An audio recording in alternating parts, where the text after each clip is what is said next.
आज हम बात करेंगे लोन्स के बारे में कि जब भी हम कहीं से लोन लेते हैं वो सिक्योर्ड होता है या फिर अनसिक्योर्ड होता है, कैसे पता करेंगे हम।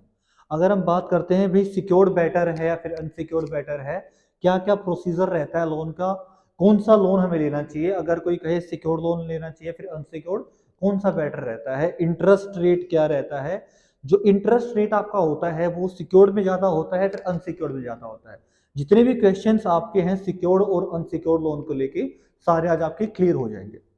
तो चलिए बात करते हैं पहले हम यहाँ पे सिक्योर्ड लोन की। अगर आप बात कर रहे हैं सिक्योर्ड लोन की, तो सिक्योर्ड का मीनिंग क्या होता है। मान लीजिए सिक्योर्ड लोन, सिक्योर्ड लोन बोले तो नाम से पता चलता है कि हाँ भाई सिक्योरिटी की बात है यहाँ पे, कि कोई ना कोई सिक्योरिटी रख रहे हैं आपकी। मान लीजिए कि आप कहीं भी लोन लेने के लिए जा रहे हैं आप, ठीक है, आप लोन लेने के लिए गए वहां पे और उन्होंने कहा कि भाई आपको आपके पास है क्या, आप व्हीकल के अगेंस्ट ले रहे हैं आप, या फिर आपके पास कोई जमीन है। कई बोलते हैं भाई मॉर्गेज लोन चाहिए। अब मॉर्गेज लोन होता है क्या है, जो अपना अगेंस्ट प्रॉपर्टी आपके रहते हैं, मॉर्गेज लोन होते हैं आपके। साथ साथ में अगर कोई बोलता है भाई मेरे पास गोल्ड है, मैं तो गोल्ड के अगेंस्ट मुझे लोन चाहिए आपका। अगर जिस भी लोन में कोई सिक्योरिटी आप दे रहे हैं, कोई भी सिक्योरिटी आप दे रहे हैं, वो क्या होता है आपका सिक्योर्ड लोन आपका होता है। ठीक है ना। जैसे कि मान लीजिए कि आपने अपना एक लोन अप्लाई किया आपने, ठीक है ना, आपने अपना एक लोन अप्लाई किया, आपने बोला भाई कि मेरा सैलरी मेरा आता है या फिर मेरा बिजनेस है मेरा, उस बिजनेस के अगेंस्ट मुझे लोन चाहिए मुझे। ठीक है ना। अब भाई अब देखते हैं कि भाई इसका सैलरी इतना है, अब वो गवर्नमेंट है या प्राइवेट है। अब जॉब वो कर रहे हैं, ठीक है, अगर जॉब के जाने के बाद उनको कितना इशू हो सकता है। तो यहाँ पे सब चीजें देखी जाती है कि कितना लोन अमाउंट, कैसे उसका सेंक्शन हो। तो यहाँ पे बात आती है सिविल की। आपका जो सिविल स्कोर है वो देखा जाता है। अब सिविल स्कोर के बारे में जिसको नहीं पता, थोड़ा सा मैं एक्सप्लेन कर देता हूँ सिविल स्कोर क्या होता है। जब भी आप कहीं से कोई भी लोन लेते हैं, कोई भी आपने मान लीजिए आपने कहीं से लोन लिया 1 लाख का, ठीक है, 1 लाख का आपने कहीं से लोन लिया। अब उसकी वहां से ईएमआई आपने बनवा ली, और वहां से जो टेन्योर आपका होता है वो आपको मान लीजिए 12 मंथ्स का या फिर 24 मंथ्स का या फिर 36 मंथ का आपको मिल जाता है। ठीक है ना। अब ये टेन्योर कब क्या मिलता है वो आपको बताता हूं मैं। देखिए, जो सिक्योर्ड लोन आपको मैंने अभी बताया मैंने कि भाई कोई प्रॉपर्टी या फिर किसी भी से आपका जो है किसी न किसी अगेंस्ट आपको मिलेगा, मॉर्गेज लोन कैसे से भी ले सकते हैं आप। अब सिक्योरिटी अगर आपने रखी है आपने, तो वहां पर सिक्योरिटी आपने दी है तो जो आपका इंटरेस्ट रेट है वो अपने आप कम हो जाएगा अगर आपका सिक्योर्ड लोन है तो। ठीक है। अगर मान लीजिए आपने किसी से प्रॉपर्टी लिया, अगर आपने किसी को पैसे दिए, अगर वो सिक्योरिटी उसने रख दिया आपके पास में, तो आप उसको कम इंटरेस्ट में दे दोगे और आपको इंटरेस्ट मिल रहा है आपको। तो जो टेन्योर है आपका ये वाला 12, 24, 36, यहाँ पे कितना 5 इयर्स 10 इयर्स, जितना बड़ा वो करना चाहे कर सकता है लोग, कोई दिक्कत नहीं, क्योंकि आपको इंटरेस्ट तो आपको मिल ही रहा है। जितना टेन्योर बढ़ेगा उतना लॉन्ग टाइम तक आपको इंटरेस्ट मिलता रहेगा सिक्योर्ड में।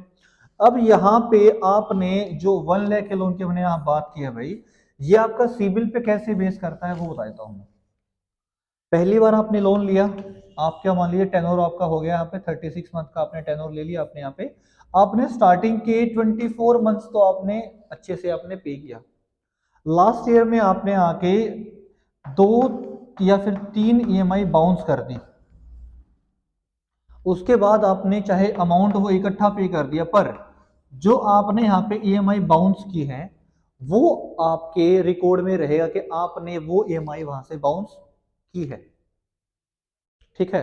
अब यहाँ पे जो ईएमआई बाउंस करेंगे आप, यहाँ पे जो आपका ई मैंडेट होता है, आपका ई मैंडेट आपने सुना होगा, आपको बताता हूँ ई मैंडेट क्या होता है।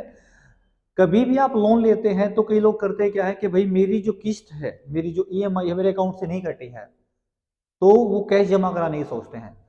तो ध्यान रखिए कभी भी जो आपकी ईएमआई कटती है, चाहे सिक्योर लोन अनसिक्योर लोन कोई भी आप लेते हैं, यहाँ पे जो ईएमआई आपकी डिडक्ट होती है, वो ट्राई करे बेस्ट अपना कि वो ईएमआई आपके अकाउंट से ही हो। अगर आपके अकाउंट से नहीं कट रही वहां पे वो, उस कंडीशन पे उससे आपका सिबिल आपका खराब हो जाएगा, और दोबारा जब आप लोन लेने के लिए जाएंगे तो आपको लोन लेने में काफी आपको इश्यू होगा। ठीक है, चाहे आप सिक्योर्ड की तरफ में जाए चाहे आप अनसिक्योर्ड की तरफ में जाए, यहाँ पे आपका सिविल बहुत इफेक्ट करता है। तो याद रखिएगा जो आपका जो ईएमआई है वो अकाउंट से ही कटे। ठीक है, तो यहाँ पे पहले हम बात कर रहे थे सिक्योर्ड की। ठीक है, अब अनसिक्योर्ड की अगर हम बात करें भाई, अनसिक्योर्ड लोन की अगर हम बात करें तो अनसिक्योर्ड होता क्या है। अगर आप सिक्योर्ड समझ गए हैं तो अनसिक्योर्ड भी समझ गए होंगे कि जहां पे कोई सिक्योरिटी नहीं है वो अनसिक्योर्ड है। एग्जाम्पल ले लेते हैं, यहाँ पे राम और श्याम दो फ्रेंड हैं। अब यहाँ पे राम को कुछ पैसे की, कुछ मनी की नीड पड़ी कि भाई इसने बोला कि मेरे घर में कुछ शादी वादी है तो हमें थोड़ा पैसा चाहिए। तो श्याम ने बोला भाई कितना पैसा चाहिए, इसने बोला कि मुझे 10 लाख चाहिए मुझे। ठीक है, और जो 10 लैक्स है मैं आपको एक साल में आपको मैं रिटर्न कर दूंगा। और इंटरेस्ट की बात हुई तो इन्होंने बोला कि हाँ भाई मैं यहाँ पे 2% इंटरेस्ट पे आपको मैं रिटर्न कर दूंगा। तो इनका काफी पुराना लाइसेंस था, उस लाइसेंस के बिहाफ पे इन्होंने इनको पैसा दे दिया। ठीक है, अब यहाँ पे देखिए कि इन दोनों के बीच में इन्होंने जो पैसा दिया है कहीं भी किसी भी सिक्योरिटी की बात नहीं हुई है। अब मान लीजिए ये पैसा दे या फिर बाद में ना दे, यहाँ पे अगर पैसा नहीं देंगे तो क्या कोई एक्शन लिया जा सकता है? नहीं लिया जा सकता। यहाँ पे ना कोई एफिडेविट उन्होंने लिया है, ना कोई सिक्योरिटी के रूप में कुछ भी उन्होंने इनसे रखा है, कुछ भी इनका अपने यहाँ पे राइटिंग में नहीं किया है। तो इस टाइम पे आपका ये अनसिक्योर्ड लोन रहता है, जहां पे कोई भी सिक्योरिटी ना हो आपकी। एक बात जो ध्यान रखिएगा, आप जब भी कहीं से भी आप सिक्योर्ड लोन लेंगे ना तो वहां पे टेन्योर आपका जितना बड़ा चाहेंगे आप, टेन्योर आपको ज्यादा मिलेगा। पर अनसिक्योर्ड लोन में आपका जो टेन्योर रहेगा यहाँ पे जितना हो सके उतना लो आपको मिलेगा।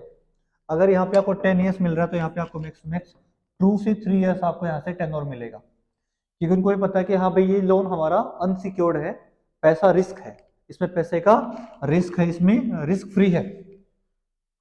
सेम यहाँ पे अगर आप चाहें कि भाई टेनोर के साथ साथ में मैं चाहता हूं कि भाई टेनोर तो हमने कर दिया, इसके साथ साथ में जो इंटरेस्ट रेट मैं कम चाहता हूं, तो सिक्योर्ड में आपका जो इंटरेस्ट रेट आपका है वो आपको लो से लो मिल जाएगा। आप अलग अलग बैंक में पता करेंगे तो आपको इंटरेस्ट रेट लो के ऑप्शन आपको मिलेंगे। बट अगर आप जाएंगे अनसिक्योर्ड में तो इंटरेस्ट रेट जो आपका है ना आपका, वो आपको हाई मिलेगा आपको। अब बात आती है अप्रूवल के चांसेस। अगर अप्रूवल के चांसेस अगर जहां पे होते हैं ना तो अप्रूवल के चांसेस सिक्योर्ड लोन में आपको ज्यादा मिलेंगे, और जहां बात करोगे अप्रूवल की तो आपको अनसिक्योर्ड में कम चांसेस मिलेंगे आपको यहाँ पे लोन के। इसी को हम यहाँ पे जो सिक्योर्ड इसको कोलेटरल बोल देते हैं इसको हम, और अनसिक्योर्ड को नन कोलेटरल भी आपको यहाँ पे सुनने को मिलेगा। जो कोलेटरल लोन होते हैं और नन कोलेटरल लोन आपके होते हैं वो भी सिक्योर्ड अनसिक्योर्ड के अकॉर्डिंग चलते हैं आपके। ठीक है ना, तो इसे हम आज हमने पढ़ा यहाँ पे सिक्योर्ड और अनसिक्योर्ड लोन के बारे में आज हमने यहाँ पे सीखा है। किसी को जो भी डाउट हो सिक्योर्ड लोन को या फिर अनसिक्योर्ड लोन को हमसे पूछ सकते हैं, कमेंट सेक्शन में जाके कमेंट कर सकते हैं कि अगर कोई भी आपको डाउट रहता है, और फिर भी आपको डाउट लगता है तो आपके स्क्रीन पे दिए व्हाट्सएप नंबर पे आप मैसेज करके भी जो भी आपका डाउट रहता है ले सकते हैं। पिछली पुरानी वीडियोस में आपको हमने टैली के और ऑप्शन जितने आपको हमने सिखाए हैं, कंपनी कैसे क्रिएट करेंगे, लाइसेंसिंग ऑपरेशन क्या क्या होते हैं, इसके साथ साथ में आपको हमने जो कंपनी में हम ऑल्ट्रेशन करते हैं, डेटा बैकअप होता है, रिस्टोर होता है, काफी कुछ क्लासेस आपके पहले से अपलोड हो चुकी हैं, वो पहले हमारी प्लेलिस्ट में जाके सारी वीडियो आप देख सकते हैं। Thank you, good day.